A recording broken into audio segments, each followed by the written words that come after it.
911, what is your emergency? I just got home from work, and my wife wasn't there, which is unusual. You had this beautiful blonde mom of two who all of a sudden had vanished. She is considered at risk due to the suspicious circumstances. I knew something was wrong. My first thing was somebody took her. And that begins the search for Sherri Papini. Police were pretty shocked to find that Sherri had been branded on the upper right portion of her back. There is a massive break in the case. And now it all comes crumbling down. Tonight, the twisted tale of Sherri Papini and the disappearance that engrossed the country. From everyone we talked to, Sherri, who was a stay-at-home mom, cherished her family life, doting on their 4-year-old son, Tyler, and their 2-year-old daughter, Violet. Take me back to that day. I went to work and I didn't get home until around 5 o'clock. I looked in a few different rooms and I couldn't find anybody. Then I called our daycare type place. First thing I said is, "What time did Sherri pick up the kids today?" And when she said, "The kids are here," that was like, something is wrong. Ms. Papini has been entered into a national computer for missing persons. She is considered at risk. There's so much about the abduction that just doesn't add up. And so with so very little to go on, investigators can only do one thing at this point, and that's focus their attention on Keith Papini. Local officials are saying her husband's polygraph test indicates that he had no involvement with her disappearance, adding that they were also able to confirm his whereabouts the day she went missing. For 22 days, the police searched for Sherri when in the pre-dawn hours of Thanksgiving morning, 150 miles south of Reading, a driver spots a woman in distress on the side of the highway. 911 emergency, what are you reporting? Hi, I have an emergency. There's a lady on the side of the road needing help.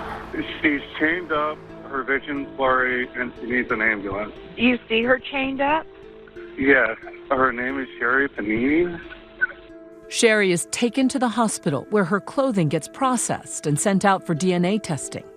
Looking at her injuries at the hospital, I was shocked by them. For it to be all over her face, her arms, her legs, and her chest and her back was just alarming. Sherri told investigators that her kidnappers told her that she was going to be sold to someone as part of a sex trafficking ring. She tells detectives she was kidnapped and physically abused by 2 Hispanic women. I think she may have tased me. I don't remember. The next thing I remember is all my clothes were gone. Police were pretty shocked to find that Sherri had been branded on the upper right portion of her back. And they said I was branded, and that's what they said. That's what he likes. It hurts so bad. Sherri Papini has endured 3 weeks of beating and abuse and torment. Then after all that, the kidnappers let her go. Sherri says she has no idea why they suddenly decided to release her. Once she returned home, we went from worrying about finding a lady to now finding her abductors. In this just-released video, you see detectives from the Shasta County Sheriff's Office interviewing Sherri at her home. She was in a ball, in a cocoon essentially, with her knees up to her chest. There was boards on the windows. Sherri tells investigators that she was chained to a very specific kind of pole in the closet. There was a chain around my waist. Okay. Do you know what you were affixed to? Was it a tether? Was it like a rope? A metal cable. Was the cable affixed to the wall and like the cable was loose? The cable was affixed to a pole that went up into the ceiling. The sheriff held a news conference today describing Sherri Papini as courageous and revealing details about her 3-week ordeal. Suspect number 1 had long, curly hair. She had a thick accent. Suspect number 2 had straight black hair with some graying color. But there are others who thought that certain details of Sherri's story weren't actually consistent with sex trafficking. In the months following her return, Sherri says she continues to suffer from trauma. She gets professional help from the government. From a government program that gives financial aid to victims of crime. And it paid thousands of dollars for therapy to treat the anxiety and PTSD that Sherri claimed she suffered from that kidnapping. This morning, the FBI released these new suspect sketches. And it shows 2 Hispanic women, but with their faces covered up. Around the same time, investigators also get back results from the crime lab that's been examining Sherri's clothing. And there's a DNA hit, exactly what they were hoping for, but the results are confusing. The DNA was of a male, and it would be somewhat incongruent with the allegations that she made that she was abducted by 2 Hispanic women. The next step was to enter that DNA profile into the law enforcement database to see if this unknown guy is in the system. And we get a return that nothing matched with it. And so now we're back to the drawing board. I assume you're also looking into Sherri's background. There's some little bit of red flags there. Investigators talked to her first husband because Sherri had been married before. According to the police, he said, yeah, but you know, she was a real liar. She made up a lot of stories. Police say many friends and relatives were less than supportive. And then you had the other half that say she's super mom, she would never leave. You know, there was some infidelity issues in her background that even Keith had told us about. Issues with infidelity, issues with lying, and a history of running away. Yep.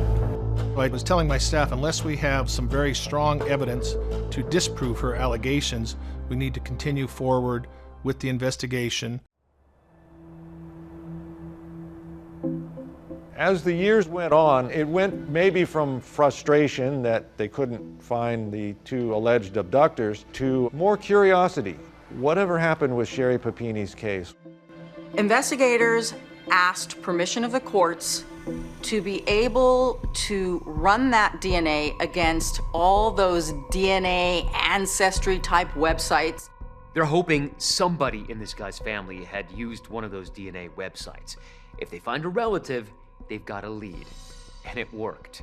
This man has 2 sons. One of those sons used to date Sherri Papini.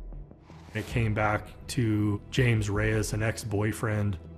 And you see James Reyes in a photo with Sherri from one of her social media posts.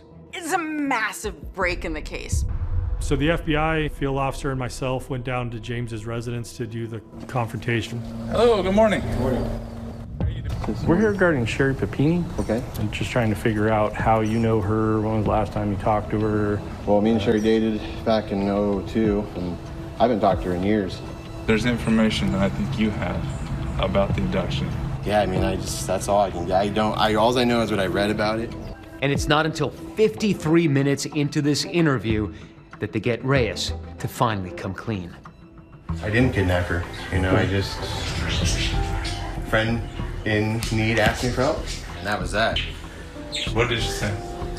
She was trying to get away from her husband. Like, your husband beats you, your husband raped you. I don't know what her deal was. She made up stories. You know, Keith was abusing her. She needed to get out of that relationship. The ex-boyfriend's version of what happened is radically different. But you're saying absolutely. It was just you and her in the car. There were no females involved. I don't know any Mexican girls. I mean, there's no way, man. He was duped by her, but he went along with it. I didn't know what the final plan was. Like, were we gonna end up together? Was that her plan? But it's fair to say you were hoping maybe you could get together with her. No, I wasn't there yet. She instructed James to get a rental car, leave his cell phone at his house, and drive the 9 hours or so to get to Redding, California to pick her up. He gets her down to his apartment, gives Sherri the bedroom, and he sleeps on the couch. Sherri told the world that she had sat there, locked up, chained, miserable, abused. But Reyes says the truth was that she voluntarily spent time alone reading the news about her own disappearance. She starts to act erratically, according to him. She starts losing a lot of weight. She'd cut off her hair. But then things get far more twisted. Remember all those terrible injuries covering Sherri's body? How did all that stuff come I mean, about? she did it while she was here. I mean, she just hit herself with something, created a bruise or something. She's bleeding, bruised, burned, and scarred. Then she says to him, I need you to brand my back. I'm like, oh, this is probably gonna hurt. I mean, I've never done this. And then she was like, I'm ready to go back to the kids. And she started missing her babies. And I'm like, oh, of course. She's just like, I'm ready to go. And I'm just like, Thanksgiving Day, I'm just like, seriously? Then before dawn on that now infamous Thanksgiving morning, James Reyes says he dropped Sherri off in a remote area. When we come back, the authorities close in on Sherri Papini and what she says when confronted by detectives. I didn't do anything wrong.